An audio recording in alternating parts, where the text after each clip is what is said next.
All right. Hello, everyone. Welcome to today's webinar, Pursuing a PhD at Mid-Career. We're going to give folks a few minutes to come into the link since we started right at the hour, but I see some of you are here live.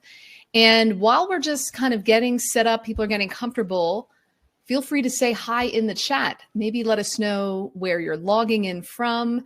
And if you want to share a PhD goal that you have, if this is something you've been thinking about for a while, or you're just feeling curious about this topic, feel free to say hi in the chat and talk about the type of PhD or other type of degree that you're interested in pursuing. And I'm really pleased to welcome our panelists today. We have Brent Horning, who's here. We have Mikala Hope-Franklyn, and we have Summer Tate. And we're really excited to share with you their journey to the PhD at mid-career, since all of them are either entering or within a PhD right now. So we're going to be spilling the tea about what it's really like to apply to a PhD at mid-career. So if you're here, come on in and say hi in the chat. I just want to make sure the chat's working. That would be great. I do recognize some names like Sydney Perlato, hello. I got some of my students here. Miriam, hello. I recognize your name too. And other folks who I may have talked to before, feel free to come in and say hi in the chat and share any PhD goals. And we're just going to give it a minute and give people a chance just to come into the link. And we'll start momentarily. All right, let's see if people are saying hi in the chat. All right, we got Alice. Hello. Urania from New York City. Hello. A.E. Copenhagen. Hello. All right, where are you guys logging in from? Where are you logging in from? And my panelists, if you want to use the chat, say hi where you're logging in from. Feel free. Tracy's here from North Carolina. We have Ashmita from India. Hello. Miriam's here from Dallas. Sending congratulations to Brent, Mikala, and Summer. Great, great. All right. Say hello in the chat and we'll get started in just a minute. Just giving people a moment to get on. All right. Alice is coming. Is writing in from Salem. Hello. Tahina is in Paris, France, interested in a PhD in history. Fantastic. Hi, Kelly from Georgia. We have Vaishali here from Pittsburgh. Hello. And looking for advanced program management, trying to shift into another career, maybe a PhD in international development. Fantastic. Yep, come on in. All right, I'm going to get started because we don't want to use too much of our time. But I'm really pleased to welcome this incredible group of PhD candidates, all of whom, by the way, are fully funded. So we're going to talk about that as well, and a little bit about the journey. So we're going to start today's presentation. I'm going to turn off this slide so we can just see our panelists really clearly. So let me go to the slides. All right, so my name is Dr. Vicki Johnson. I'm the founder and director at ProFellow and the creator of the fully funded course and mentorship program. And I'm really pleased to introduce our panelists today. And I have bios, but I was thinking it might be better for them to introduce themselves because we're going to dig in on a couple of personal information. So my first question is for each panelist is to please introduce yourself, if you don't mind, share your age, and tell us a little bit about your PhD, the PhD that you're in or about to enter. And we'd like to know a little bit about the career track leading up into your PhD that you're about to go in. And I'm just going to go around and call you out by name. So Summer, I see your face first in my row. So would you like to go first? Sure. Hi, everybody. So I'm Summer Tate. I'm so happy to be here. Thank you so much, Vicki, for inviting me. So my career up to this point, I've been a public school educator for 15 years, and I have two masters. My first master's is in English education, and my second master's is in, I have an MFA in creative writing and publishing. So I really wanted to venture into getting the English PhD. It was a different road how I got there. It took a little bit of time to decide that it was the English PhD that I wanted versus perhaps going for Africana studies and anthropology, which are my other interests. But that is kind of where I sit now, and I will be entering into my PhD program in the fall. Fantastic. And Do you mind sharing your age and the university that accepted you? Yes, so I am 44. I will be 45 when I enter in. My birthday's in July, and I will be going to Howard University, fully funded. Awesome. Fantastic. All right. Thanks so much, Summer. All right. I'm going to move around the circle here. Brent, do you want to share a little bit about your background, age, Absolutely. program, and journey? Yeah, thanks for having me here, Dr. Johnson, and Summer and Mikala. Really happy to be here in conversation with you as well. I'm 41 years old. I got a fully funded PhD in religious studies from the University of California in Davis, which is in Northern California near Sacramento. And did I say I'm 41? 41. Yes, you did. And I have a background in entertainment industry as well as holistic wellness. So I worked in various roles within the entertainment industry when I lived in Los Angeles. And I also worked in holistic health as a certified massage therapist, certified yoga instructor, certified drug and alcohol addiction counselor. So working as a counselor at various treatment centers was my most recent career track prior to re-entering the higher education. Fantastic. And maybe Brent too, share a little bit, because you were also a non-traditional undergraduate student, having graduated more recently, sort of starting, tell us a little bit more about that. Yeah. So instead of completing my bachelor's at a younger age and then taking a break before going into my PhD, I never actually did a bachelor's after high school. I just came straight to California from Michigan and did all sorts of other vocational trainings. So I started going back to school through the Los Angeles City College when I was about 36 maybe. And I took a nice gradual pace at completing my lower division courses. So I took 4 years to do the first 2 years of the undergraduate degree, basically. And then I transferred over to the University of California in Santa Cruz to complete my final 2 years, because of course you can't finish a 4-year degree at a community college. So that worked out well for me. And then I just took a gap year before starting the PhD. Thank you. Thank you for sharing that, Brent, because even for some of you that maybe had a non-traditional education path leading up into this point, I think Brent is an example of someone who sort of did things maybe in a different timeline than your traditional applicant, and he's still entering his PhD fully funded and really pursuing the interest in discipline areas that you've kind of grown into, that you've become really interested in. So it's neat. Yeah. Mikala, let's last but not least, please share your journey, age and PhD, if you don't mind. No problem. Hi, good afternoon, everyone. Sorry that I didn't get to type in the chat, but my tablet is temperamental. My name is Mikala Hope-Franklyn. I'm 45 years old. I'm currently enrolled at Memorial University Grenfell campus in Atlantic Canada, so it's in Newfoundland. My journey is an interesting one. I started working with the Ministry of Health in Barbados.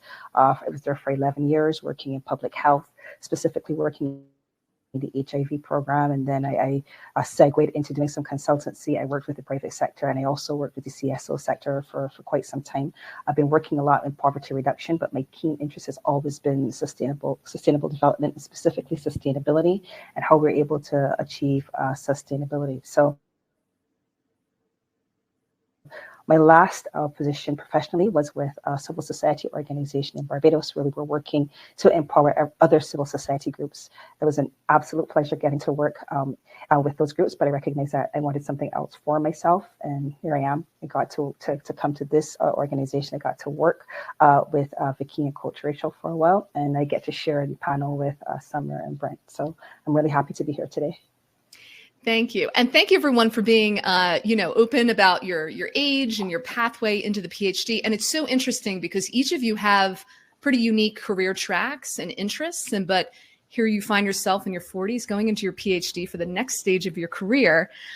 So I want to ask next, how did you go about finding a PhD programs or series of programs that were the best fit for you, including your career goals and the background that you had? And if you don't mind sharing sort of how many schools you applied to and your actual acceptance rate, that would be helpful. And I think this time I'll go backwards. I'll start with Mikala. If you want to talk about how did you really find programs in this field of sustainability and coming more from a government kind of nonprofit career track? Sure.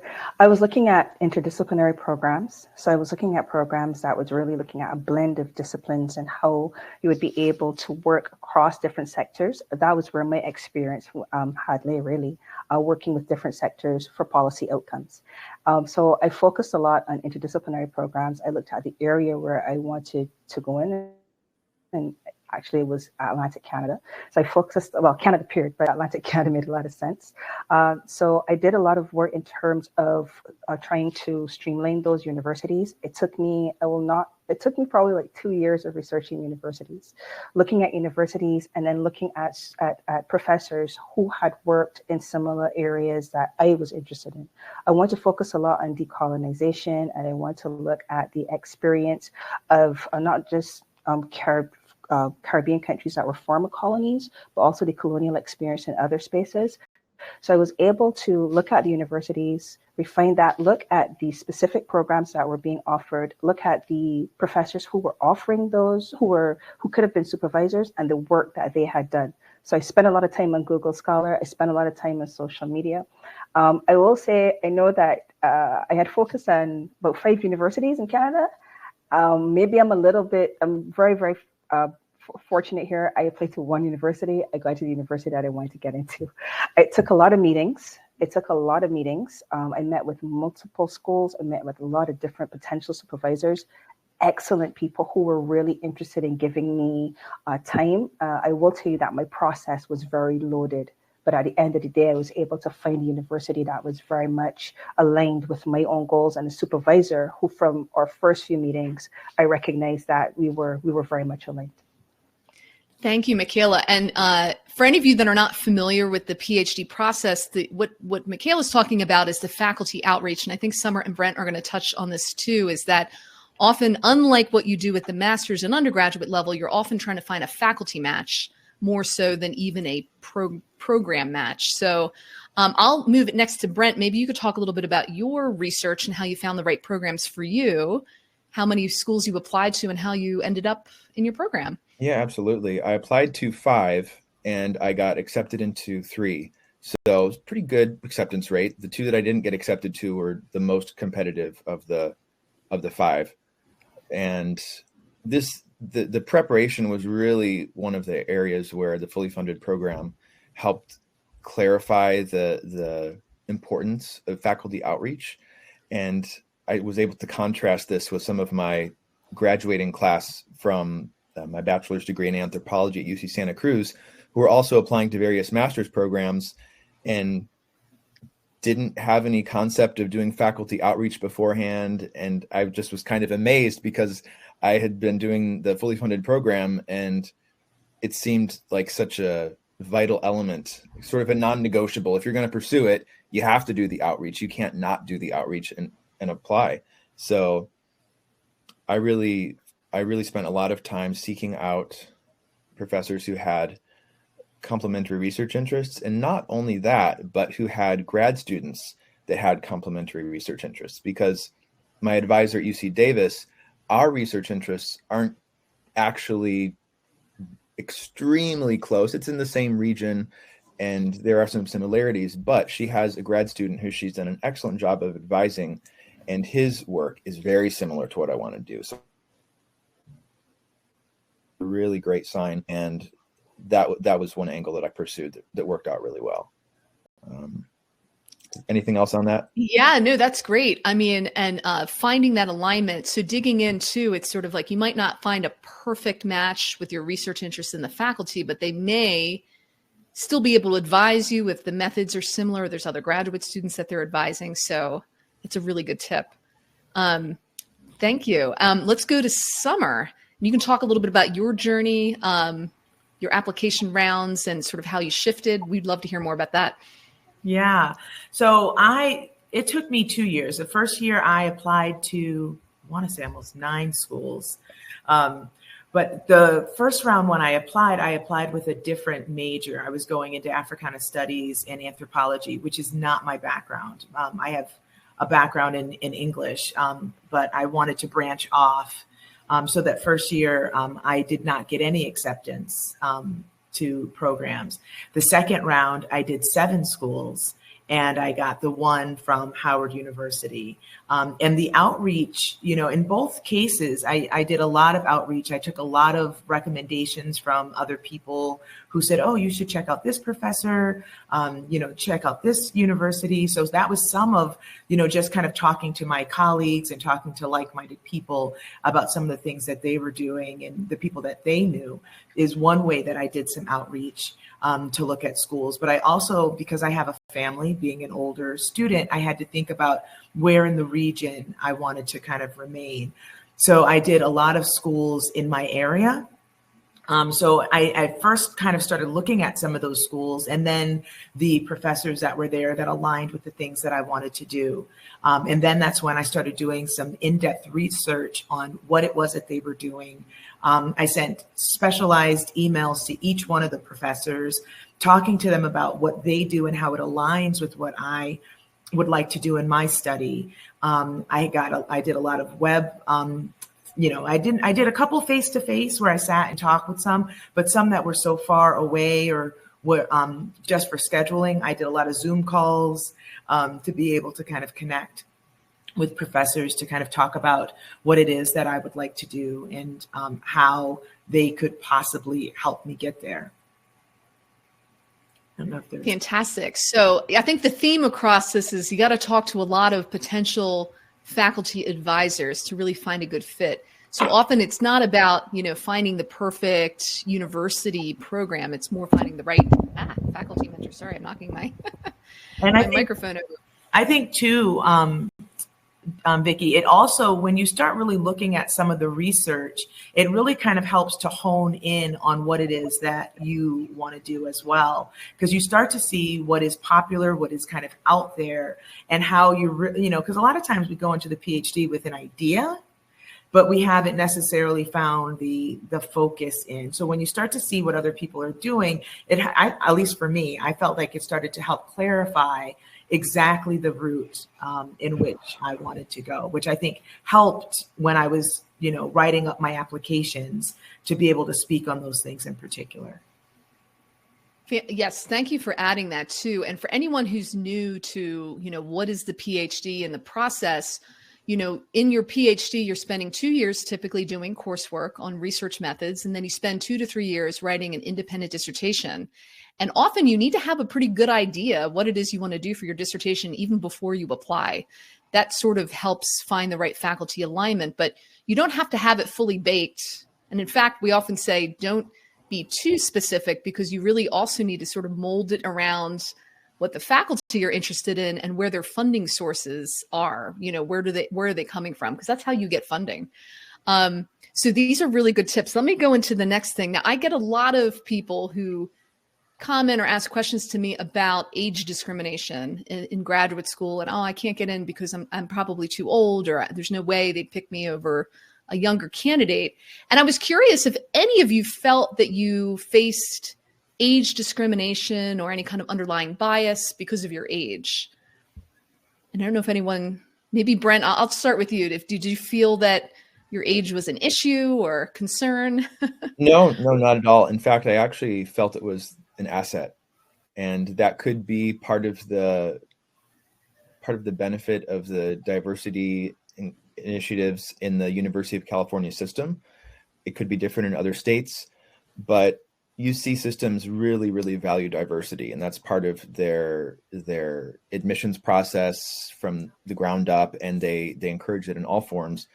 And so as an older student, even though I'm a white male, I am more diverse in the area of age and context of the younger college students. So I actually felt it was an asset, and I'm comfortable in my own skin. So it wasn't a problem for me personally. I didn't feel like I needed to be part of young friend groups, and I sought out other older students in my undergraduate career, and I had a good time.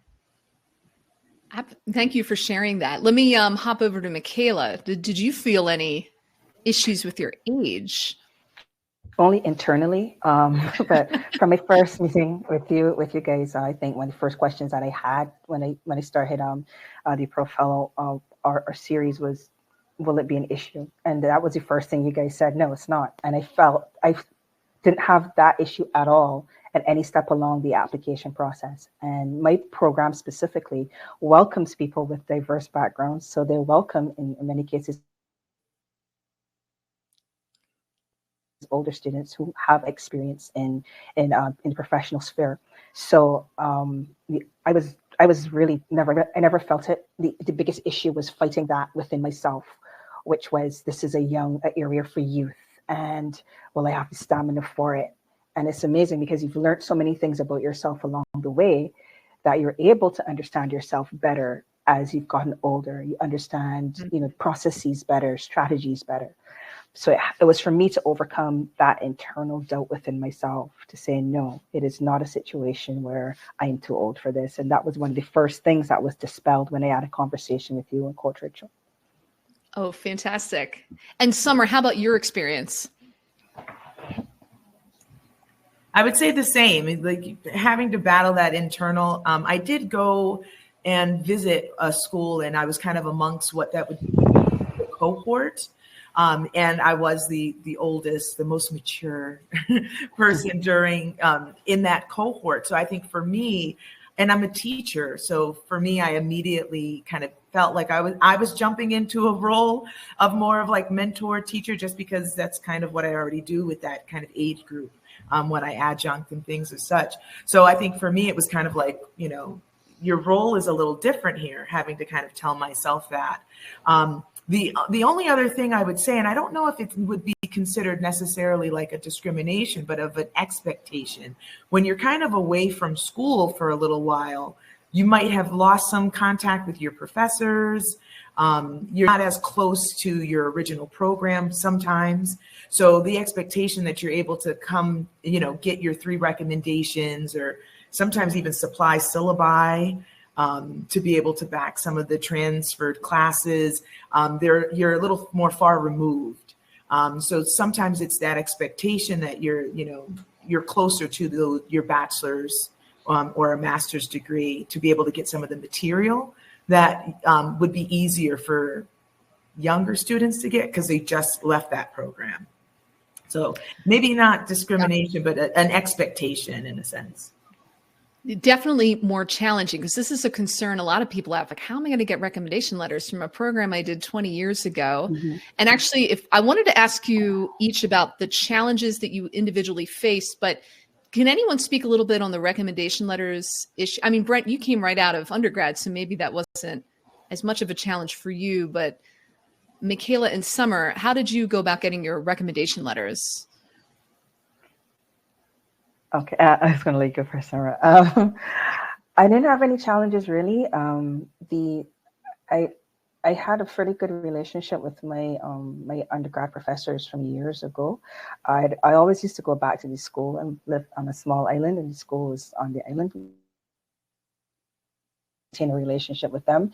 They were actually the ones who kept encouraging me to continue on and to do my PhD.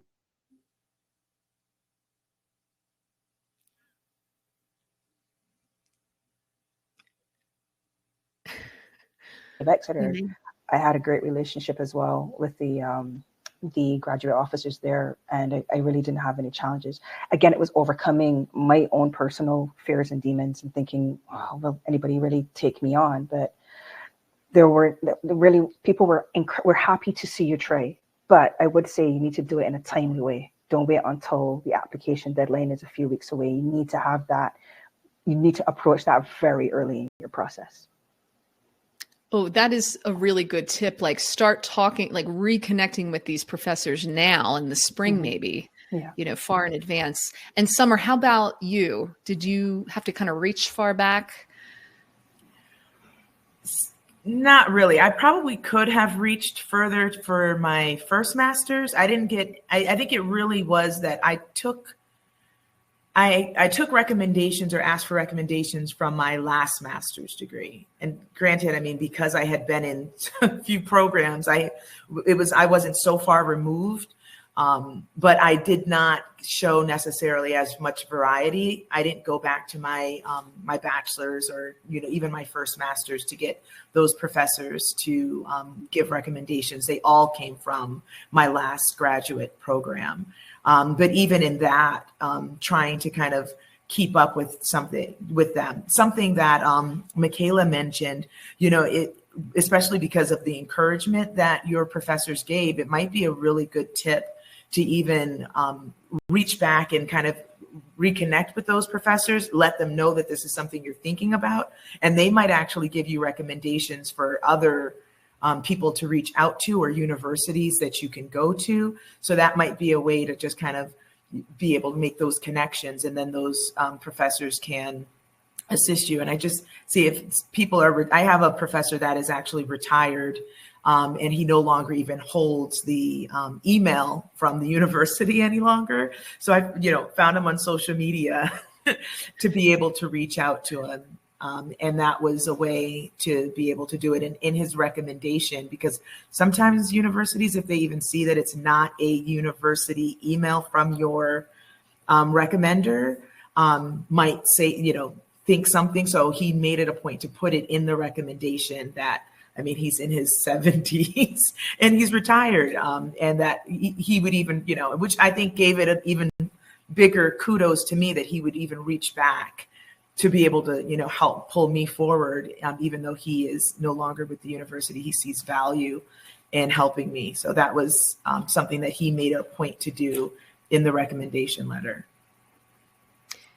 Yeah, that is a great point, even if they're retired. And I think a lot of people still have their .edu emails in some cases, even if they're retired or not at the school. But if they can make a point in the letter, hey, I'm retired. Some people have also gone back to the department to find, just to say, hey, I worked under this person, they passed away. Is there a way that the department could give me a recommendation letter based on my academic record and my relationship? That's worked. And then people also sometimes find professional references, but ideally from people who hold PhDs, because they can kind of speak, they know what a PhD involves, and kind of speak to the right things in your letter about what kind of skills you're bringing. So there's lots of different ways to get around this recommendation letter issue. And we teach a lot in the fully funded course how to do this. Let me go on to the like kind of overarching question I have about challenges. And we'll start with Brent. You mentioned that when you first thought about applying, which was in that last year of your undergraduate year, you kind of wanted to, there was something there that it kind of made it hard to get started. So you took the gap year instead. Do you want to talk a little bit about that, sort of what you discovered in that? Absolutely. I was actually in India doing field work for my thesis at the time when the PhD applications would have been due. And I really wanted to apply in the case that I would have been able to graduate in the spring and then start in the fall in a PhD. But it was just too much. And I realized I wouldn't have been able to do enough customized outreach prior to applying. And I really believed that it would make a big difference if I could establish some personal connection with faculty through looking at their research and asking for informational interviews prior to applying. And I just didn't have the time to do that. So I figured, let me take a year, let me really take the time to dig in deep, to actually look at their research, to take time to meet them in person if possible, to have Zoom meetings. And I think that really paid off. Thank you for sharing that, because I'm always telling people get started early, because you might not realize how much work it takes to do program research and faculty outreach. It's a totally different ballgame than applying to a master's or, applying to college. So, now would not be too early to get started, as Brent's saying. And there was other challenges we mentioned too. Now, Summer, you talked a little bit about funding and how that was a challenge that you needed to think about at mid-career. Do you want to talk a little bit about that? Yeah, the funding was, especially coming from, I have adult children, so kind of still holding a household and having to think about relocating. The funding was a huge part of it. So fully funded does mean, they take care of tuition, but it also, you would also need a stipend, right? And that stipend is kind of what kind of carries you. And if you have responsibilities at home, then it is, the stipend is in the mindset that, they're single people, kind of to be able to manage themselves, not thinking about, granted, I don't even, I couldn't imagine if I had young kids and had daycare and things of such, because the stipend wouldn't cover something like that, to be able to like take care of some of those things.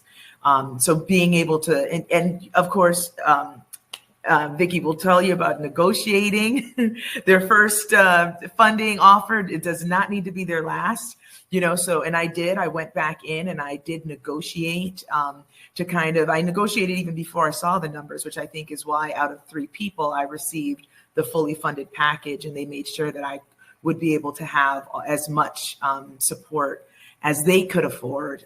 It wasn't I still need a little bit more, but it was still their biggest package. And I think that is, when you're an adult learner, sometimes when you still have credit card bills or other things that you're trying to take care of, that can be, seen as a huge challenge, another child in college as well. So those are things that you have to consider when doing this. So maybe try to lower it, as much as you can to your credit, right? Taking care of whatever kind of bills you can before jumping in on this venture, which is what I did, which is kind of what's allowing me to be able to move forward in it. We could probably do a whole webinar just on how do you manage financially on a PhD. So just to share some stats, a typical PhD stipend for the year will be somewhere between $15,000 and $45,000 per year. If you get on the upper end, some of the schools like Chicago have upped it to $50K. But when you think about it, when you're covering your accommodation and all sorts of expenses, it's not a lot of money. So you do have to be financially prepared to know, like, how will I live on a stipend, especially if you have children. You may need a partner that's helping carry the load financially. It's not for the faint of heart, but this is why I think too, this is something to think about and consider. How can I fit this in? Because the beauty of the fully funded degree is at least you're not paying for it out of pocket. At least you're not paying for tuition like you would a different type of degree. Some people are doing part-time degrees, online degrees, and you're paying for that out of pocket. Maybe you still have your income, but it's a balance. It's a financial balance. So in our program, in the fully funded course and mentorship program, our number one goal is to make sure that you find and get into a fully funded program. So that's why we teach the funding negotiation too. Like, how can you get the biggest award? And Brent, I think you got an extra fellowship, didn't you, for doing the negotiation? So you got extra money? Yeah. Actually, this was part of the initial offer, even without any negotiation, to give me the first year fellowship where I don't need to do any type of teaching assistant work. The following 5 years are including a TA agreement to help pay for everything. But the first year was basically, you're not even allowed to work at all. So that was nice, as well as an extra fellowship for doing a summer of research in India in 2026. So that was very well. So they really wanted Brent. They really wanted you in that program. And that's the thing too, what you learn in the course is we teach you also, there's other doctoral fellowships that you can apply to. You always want to get funding from the school, because there isn't big doctoral fellowships that cover the full cost of a 5-year degree, but there's a very small, globally competitive number of those. But if you get into your school, then you can apply for additional research fellowships, summer fellowships, doctoral fellowships. There's all sorts of things out there. So hopefully each of you will get extra funding as you go through. Now, I did want to segue, because actually, Mikala, I wanted to talk about your challenge that you mentioned. You were concerned about a previous GPA before applying. Do you want to share a little bit about that? Yeah, sure. During my master's, I wasn't blowing the roof off of anything, I think. I was averaging, I would say the English system is, I guess, a little bit different, but I was around like B pluses, but low B pluses. And in the PhD programs, sometimes in order to be considered even for application, you need to have grades which stand out. I wouldn't say that my grades stood out. And it was worsened by the fact that I submitted my dissertation from my master's late, and I did not follow the mitigation process as I ought to have done. I will tell anybody, don't fall on your sword. It's not a matter of honor follow the mitigation process. It's there for a reason. Universities understand that life happens, and I got ill and I should have followed the process. I was very concerned about my comparatively low GPA, and I honestly, I owned it. I spoke to the professors that I met with very early. I told them, I let them know exactly what it was. I took responsibility for where I had gone wrong. But what that made me do was work extra hard to make sure that I had a very strong proposal. And my application process included having a proposal prepared to the specifications of the school. And I wanted them to see who I was now. I didn't want what happened in terms of not following a process correctly or not submitting something in the way that I ought to have done to be a snapshot of who I was as a student, as an academic, and as a scholar. So I said, the snapshot that you're going to see is somebody who, after four or 5 years, you will have a scholar, someone who will represent the program well. And to be very frank with you, I never cut corners, but I really went all out with my proposal. I wanted to make sure that my proposal was very strong, it was airtight, and I can say that I put everything into it. I wanted to make sure that was very strong. But the important thing was not to try to make excuses for being late. It was to take ownership of where I'd gone wrong, and to also, be very open, be very candid. And also when I reached my letter of recommendation from Exeter was a strong letter of recommendation. So there wasn't one where I was trying to pull the wool over anybody's eyes. I really want to make sure that the snapshot of who they got know was a fair representation of who I would be. I love that. And take note, everyone. I mean, having a lower GPA, and I think if you were like a B+, that means you were probably somewhere between like a 3.1, 3.3 in the US system for a GPA about, which is not a bad GPA, but you might think, oh, well, what if I don't have a 3.8 or higher? Like, will I have any chance? The answer is yes, you do have a chance. But like Mikala, you sort of have to really go above and beyond to make sure you have really strong recommendation letters, have a really strong proposal, strong personal statements, and really like try to overcome and like you said, not make excuses. And I really appreciate that advice. So nothing is impossible. It's just like, how much effort are you willing to put in? And Mikala put in the full effort and got into her, top choice, fully funded program. So that effort paid off for sure. I see there's lots in the chat. I want to be able to take questions, but I have one kind of last question for all of you before we move over to Q&A. Now, each of you were in ProFellow's fully funded course in mentorship program, which is a online course and group coaching program that helps guide you through the application process. It gives you a course that helps you go through all the steps in the admissions process, from finding schools, finding funding, to preparing your applications, interviewing, and negotiation. And then you had group office hours where you could hang out with other students, like the three of these guys, and get support, get questions. I was wondering, what role did the course play in your success or in your experience applying? And how did it help you? I'm just curious, what you got that maybe if you were doing this on your own,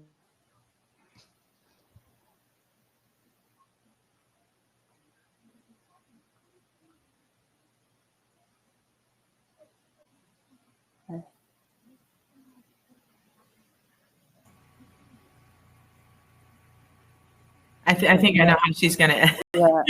Yeah. Something that I think for me that really was the timeline. There's a great timeline. After every meeting, it's kind of like, these are things that you should be looking ahead for. So really helping the pacing of getting everything done. And not only was it helping with the pacing, but giving you templates, giving you resources. Then you're able to sit in and talk to other people about what you're doing and how things are going. So it very much was, quite a mentoring program to not only just pace it for you, but then give you the different things that you need in order to kind of get everything accomplished. The timelines, I jumped right in. Thank you. Sorry, it might be my internet, so I'm not sure. So sorry. No, it's okay. But I was just talking about the timeline. I think that was what, for me, the timeline was the huge thing. It kind of really let you know where you needed to be, what was coming up, when you were going to the office hours, being told, okay, now this is where we're at, you should be working on this, so next time we meet, really have these things kind of done. And it really kind of pushed to make sure that, and then if you were struggling with anything during the office hours, you were able to bring those to the table to kind of have that talked about and those questions answered, but you had to really utilize all of the aspects and the templates. I love the templates that they really did help to kind of put everything in perspective. Oh, thank you for sharing. Sorry, I missed the first part of that, Summer, and I'm glad hopefully everyone's still here. Brent, I think you froze. I don't know if you want to go next or if you tried to and I missed it. Just let me know. I can go. Yeah, I definitely agree with Summer in terms of the timeline, because with such a massive undertaking of putting together graduate school applications, it takes a lot of time and energy to do it well. And it's far too overwhelming to try to do it quickly or haphazardly. So I really agree with Summer on that. And I would say the attention to detail, the details are incredibly important with a research PhD application, because it's a detail-oriented thing you're getting into. And there's ways to approach professors. There's words that are helpful to use. There's things that are not helpful to say. There's so many little things that you don't know if you don't know, and I had the chance to compare with some of my peers, as I mentioned, who weren't in ProFellow, and I could see that they were doing things a lot differently. And so there were a lot of benefits, but I would say the timeline and all the details. Fantastic. I can echo those sentiments. Definitely the timeline, knowing where you ought to have been.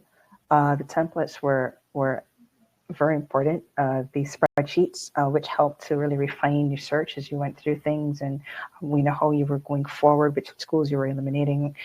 I think also the accountability in the office hours. There were times when you were able to come and you talked about your wins, and you talked about where you were planning to be, but where you might have missed. It was good to have that encouragement along the way with other groups, and the group was so diverse as well. And I think that was one of the things that really resonated with me, that the group during office hours, it was like, first of all, people from all over the world, and then different age groups, but being held accountable and during the office hours especially. I was going to ask you how long you have in terms of talking about how ProFellow helped, but even those very personalized emails, you try never to be generic, but the emphasis that was placed on how important that is, making those emails stand out, researching the professors and really doing a lot of background research on them as well, and looking at their interests and the work that they've done. And it was those elements especially, but being held accountable for your actions, I think, and where you and managing your process, for me, those were very critical. Oh, thank you guys so much for sharing your experience in the program. The enrollment for the program is open. I'm going to stay on a bit longer after this panel to talk about it. If any of you are like, I really want to do this PhD. This has been on my bucket list. It's time to do it. I need to get fully funded. If you want to stay on a bit longer with me after the webinar, let's do that. And we'll talk a bit more about the course and how it can help support you. Now, I wanted to take some Q&A, but I think when I got disconnected, I cannot see any of the questions anymore. I see there's a couple, actually there's 3 in there. If you had posted a question in the chat, because also my moderator says he can't see them either.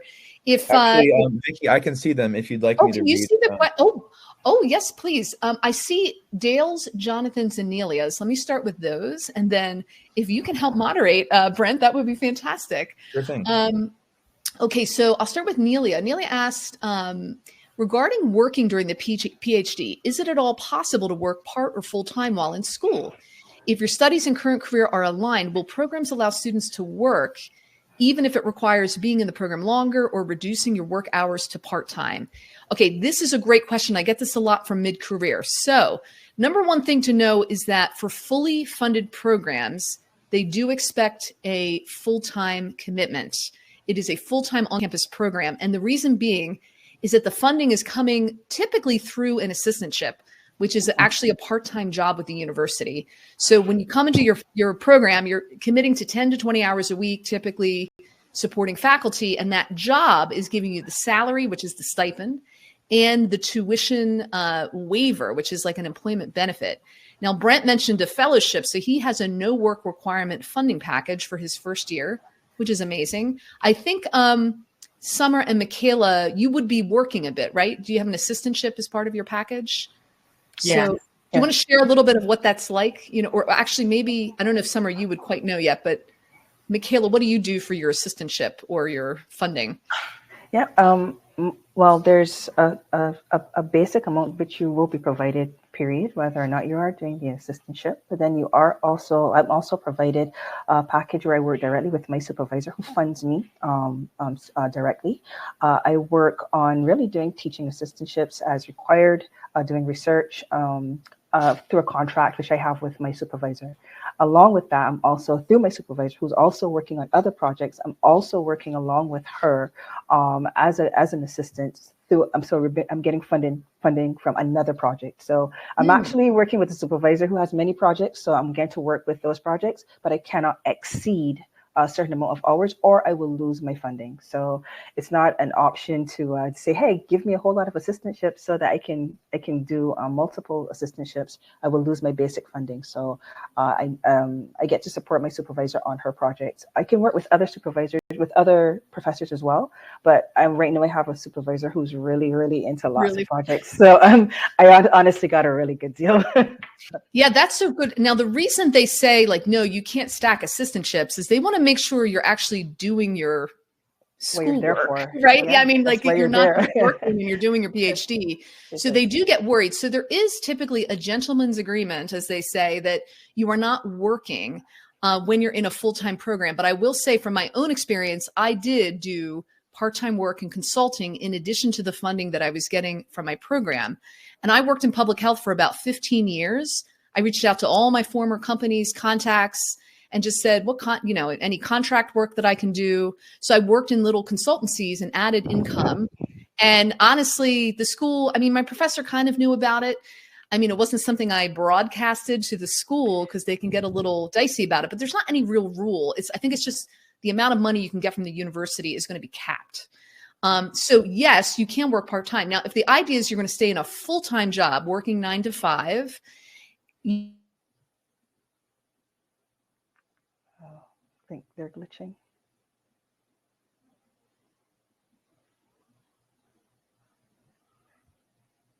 you can do a PhD anywhere from 8 to 10 years potentially to finish if you're doing it part-time. So these are the things we have to weigh. So paying out of pocket takes a lot longer, but you maintain your income. So this is like a personal decision to consider. We can talk a bit more about that, but let me just hop over to some of the other.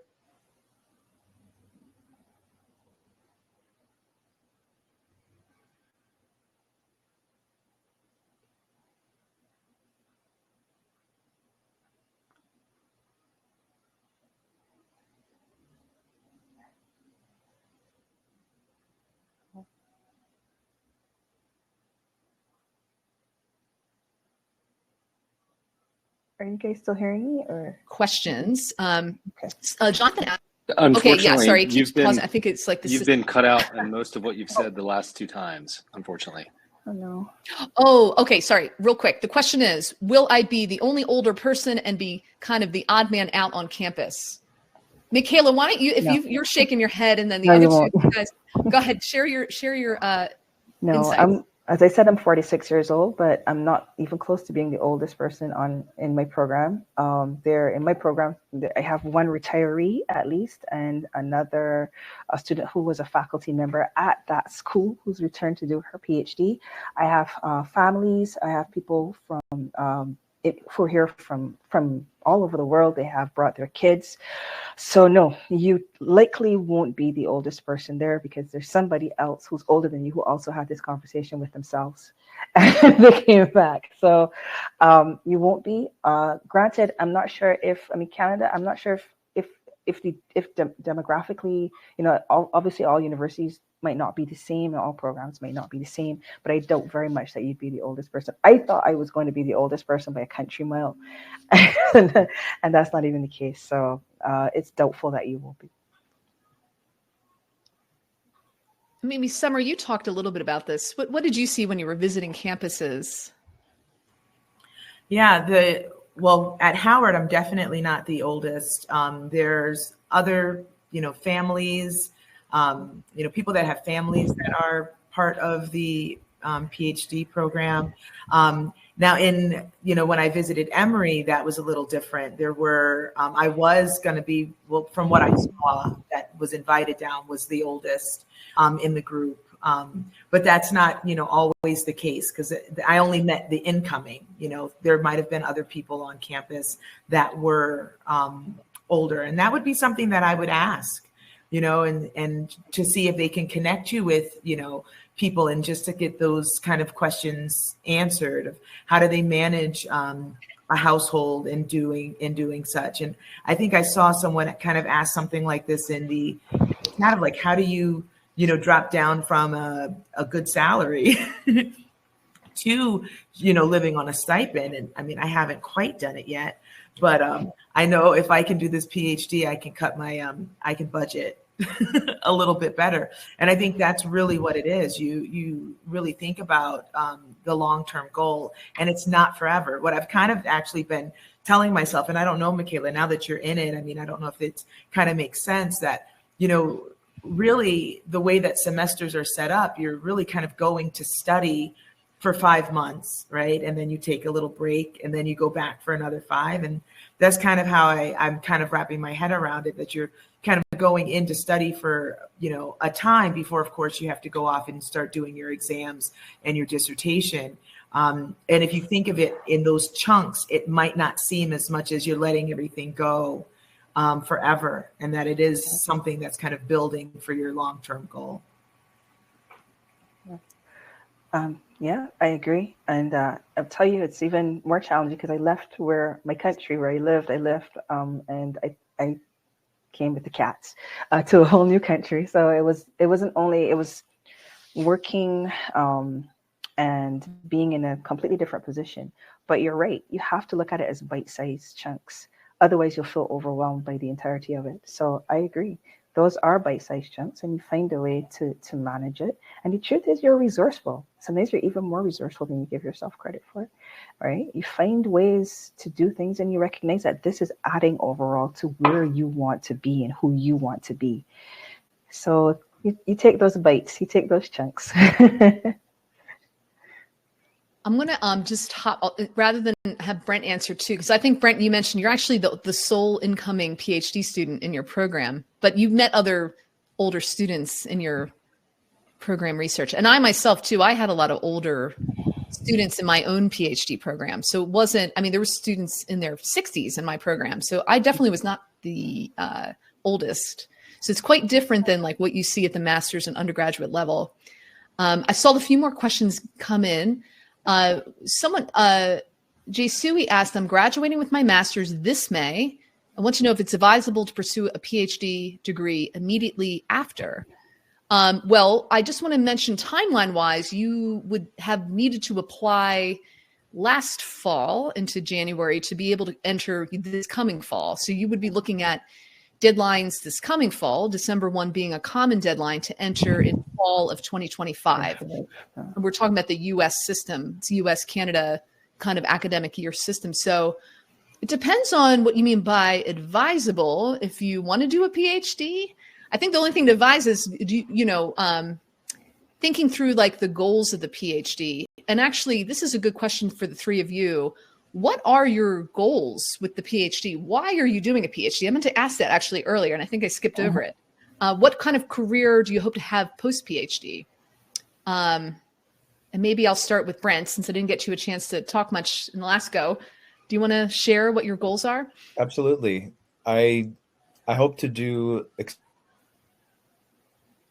research in the area of my study, which is South Asian religions. So some pretty niche interests in terms of medieval origins of Vajrayana Buddhism and the intersections with Hinduism and South Asia and Nepal and Tibet. So doing research as well as getting a professorship at a university. Great. And how about you, Mikala? Okay. Well, my focus is on decolonization, but I'm really looking a lot at sustainable tourism. I'm very interested in doing consultancies and also working with CSOs. I'm very interested really in talking a little bit more about this particular issue from a social justice perspective. So I'm honestly, and as much as I have these ideas in my mind, I think I'm still working through the process, and I feel really horrible to think that I'm approaching a half of a century and I still haven't got it all sorted out yet. But at the same time, I'm looking at the different opportunities that I have available to me, and I don't want to close the door on anything because I also want to do research and do some teaching as well. Great, great, great. And Summer, how about you? Yeah, so I'm interested in researching the storytelling methods of the dispossessed. So being able to read vast literature and really the methods of writing. And, you know, one of the questions, because I think it connects kind of with what we're talking about is, you know, I had research prior to going in to do the PhD, but I also collected more. And this is why it's kind of like a long game, right? If you know that this is what you want to do and you might not have as much research under your belt, doing small fellowships or things that you can do at your job, you know, in the community to kind of jump on, even volunteering to do research are ways to be able to kind of collect that to put on your CV so that you can kind of show that you have some practice in research even. And believe me, like that's the beginning of the first 2 years. Like the first year really is they're teaching you methods of research, but coming in with a little bit of that underneath your belt is going to be helpful. But that's kind of what I would like to do. And I really had to kind of hone in a little bit on, you know, looking specifically at the writing of the dispossessed. So like I said, like seeing what other professors are doing, and they don't expect you to have it all figured out going in, you know, so, but having a really clear of what your interests are is what they're looking at. Yeah, thank you for sharing that, because I did see another question come through about, you know, I don't have research experience. So how can I get into a PhD? And I will say, so in our fully funded course, a lot of the students have varying levels of research experience. Some people have done higher level academic research through a master's thesis or even an undergraduate research experience and have kind of more formal research experience. But others, we've kind of been able to help them emphasize research-like experience, I say, which happens in all different industries, whether you're working in business, in nonprofit, in government evaluation, teaching. There's all different forms of things that resemble research, whether you're creating a research question, gathering data, and analyzing data and producing an analysis. I mean, that's research, even if it doesn't result in a paper or anything that's published. So we do help students figure out how to emphasize the things in their background that are research-like or properly researched. But a lot of people think they don't actually have research experience. I say, wait, hold on here. You actually do have a lot of research experience. Now, Brent, I think you were a good example because during your undergraduate studies, you kind of went out of your way to make sure you got some research experience. Do you want to talk a little bit about that, sort of the mechanisms?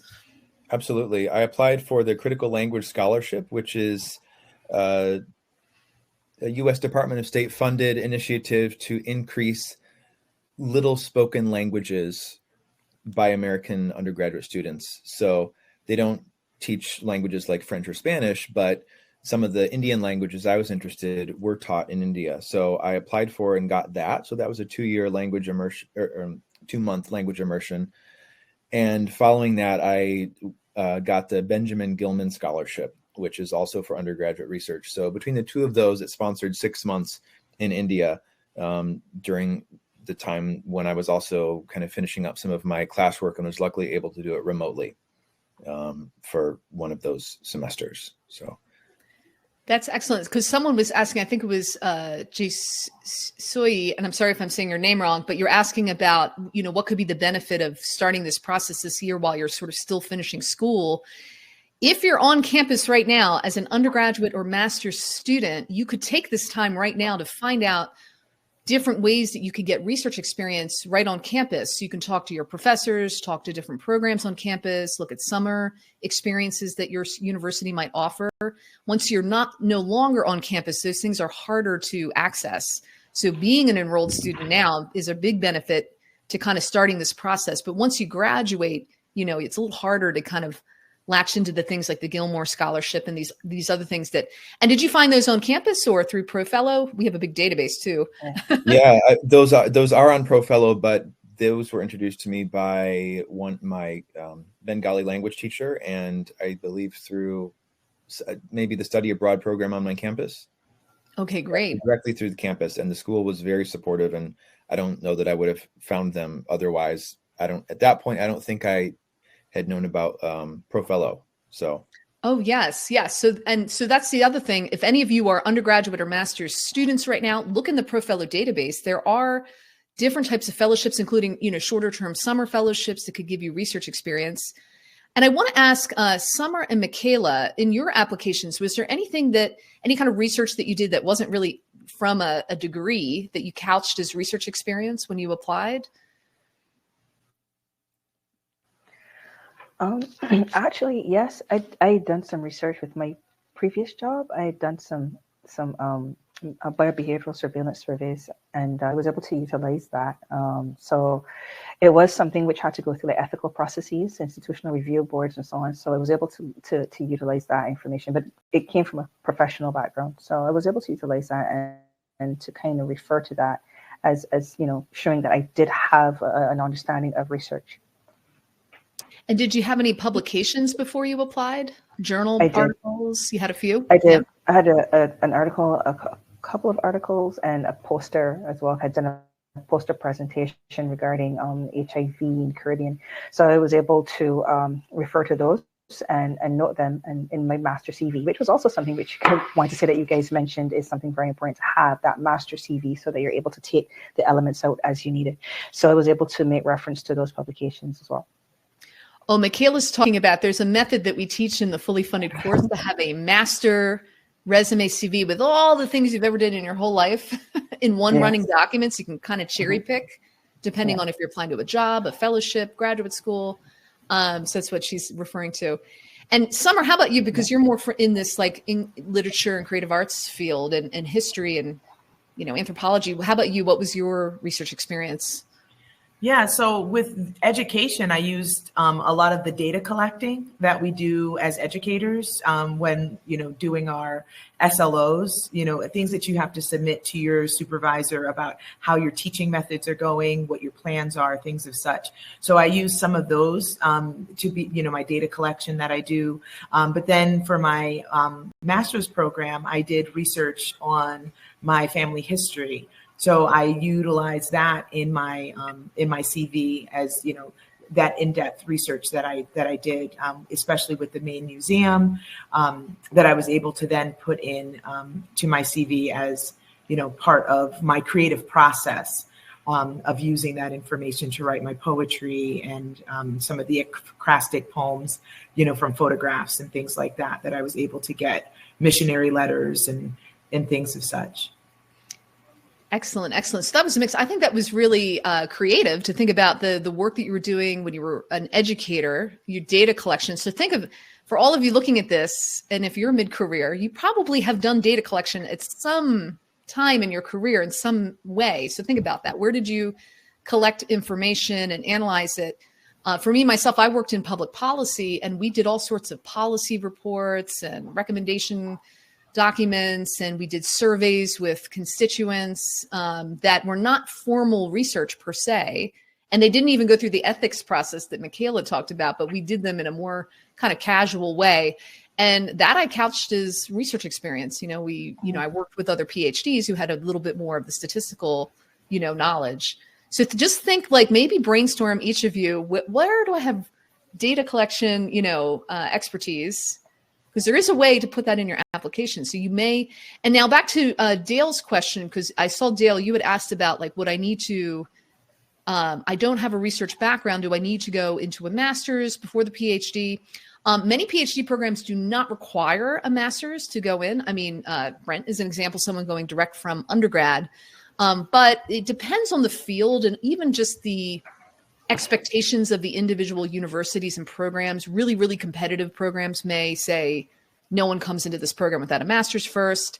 Others can be, maybe are a little more flexible because they're looking for the right students with the right research interests. So it really depends. So Dale, I would just recommend doing a little research on the PhD programs in the discipline and seeing what they require. Are they mostly expecting people with master's degrees? You know, this is a good question to ask admissions. So we kind of teach everyone to. Now, so Summer's got 2 master's degrees, right? So you're like, I'm not going to go do a third master. Mikala, you had a master's, and Brent, you're going direct from undergrad. So it's all kind of, it really depends on the field, the programs that you're applying to, what their expectations are. So this is where the research aspect comes in, researching programs and what they want. Oh, we're past time. I've got to wrap this up. I want to thank my panelists for just sharing all of your insights today. I really appreciate it. I'm sure the folks here that came live today really appreciate it. We'll get the replay out. Any last parting words briefly that you'd like to share? Summer? Hey. Oh, go ahead, Brent. Go ahead. I'll just say, if you're an older student. No. Oh, no. Summer, go ahead. We'll come back to Brent. We lost him. This is the internet. Well, I'm gonna just, I already know, like, because if you're an older student, you can do this. You know, you've done life this far, Yeah. and I think it's a lot of in using our wisdom of being able to know how to plan, know how to budget, know how to set ourselves up for success. So, and you can't really think about in the sense that there might be younger people amongst you. If anything, use that as giving yourself a fresh look at certain things and being able to know that we have value, years of valued information amongst us, right? To be able to also add to the program. And a lot of that is what is going to get your foot in the door, because you're going to bring that in your applications. Thank you. Mikala. I say don't give up on yourself, believe in yourself, and utilize the support systems you have. ProFellow is a great one to begin with. I had other friends who were also going through the PhD experience, and lean on that experience. And sometimes you are more resourceful than you give yourself credit for. When you're doing it, you don't know what you're doing. Sometimes you have to step back and take a look. Take your wins, but recognize that you've done this, you've earned those wins, you have scars because you've been in battles, which means you survived them. So believe in yourself and use your support you have. Thank you. Brent, sorry, we lost you. Can you share again your last parting words? Yeah. If you're an older student, don't try to be a younger student and embody your wisdom that you have, because even though youth is often valued more than age and wisdom in Western culture, embody what you have. You've come a long way. You've done a lot of things. So just be confident and be yourself.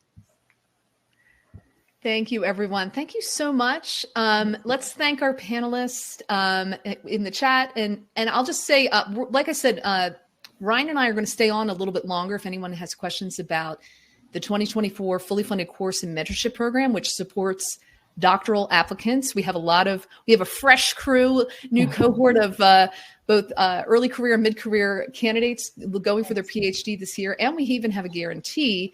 So come stay with us a little bit longer, but let's thank our panelists. We'll say bye. And you guys feel free to sign off, but thank you for your time today. Bye, Dr. Johnson. Thanks for having us. Bye, Summer and Mikala. Bye, see you guys. Bye, Brent. Bye, Dr. Johnson. Bye. All right. Now, thank you, everyone, for staying. And Mikala, if you don't mind, you can turn off your video, but feel free to stay if you like. I will go. I'm actually looking for the button because the button to get out. I don't know if you just leave. I think, I don't know what happened earlier. I hope the video will work, the replay. Okay. Well, I'm sorry. I'll turn my camera off for now, and then I'll find a way to get off. Have a great session. Bye, everyone. Thanks. Bye. I just wanted to spend a few minutes to share with folks. We have our 2024 fully funded course and mentorship program.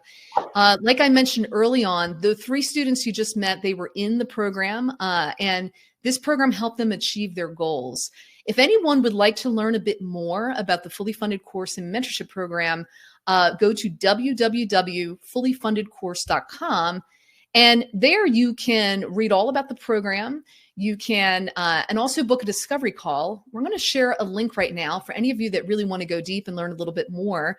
We do encourage you to first look through the website. But if it's interesting to you and you feel that you might be able to make the investment, you can book a discovery call with a member of our team and learn a bit more and really help you make a decision. And we do have some special pricing on this week. If you book a call and get enrolled with us, we really want you to start early, because I think we mentioned in this is a primary theme that came from this, is that this is not something that you should put off to summer and late fall, because the chances of success are going to be a lot lower. The PhD process is a whole different ballgame, but the course is going to give you step-by-step guidance, templates. You get to hang out with me twice a month and the coaches. So it's a place where you can get all the support you need around your busy schedules.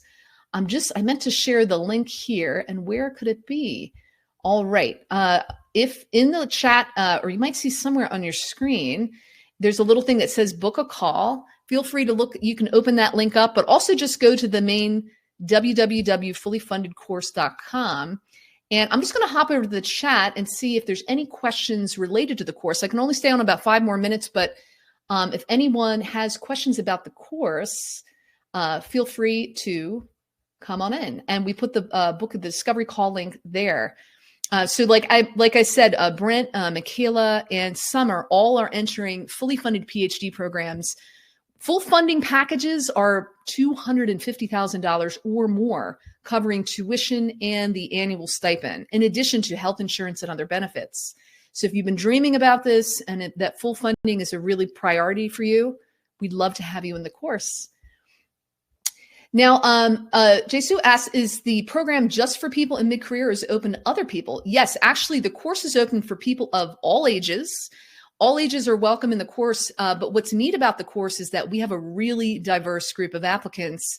And in fact, I actually feel like the course really attracts the non-traditional applicants. So if you feel like you have challenges or concerns, this is a course that's going to help you overcome. If you're worried about your age, if you're worried about being organized, or you want to have the right information because you have no idea how this process works, this is what the program is going to do. So we have folks as young as 18. My oldest student is 84 in the course. So it's really diverse, but actually right now in the doctoral applicant program, I would say it's skewing mid-career right now. The younger folks, maybe they don't know to get started early yet, but it's going to be a diverse cohort this year. So we'd love to have you there.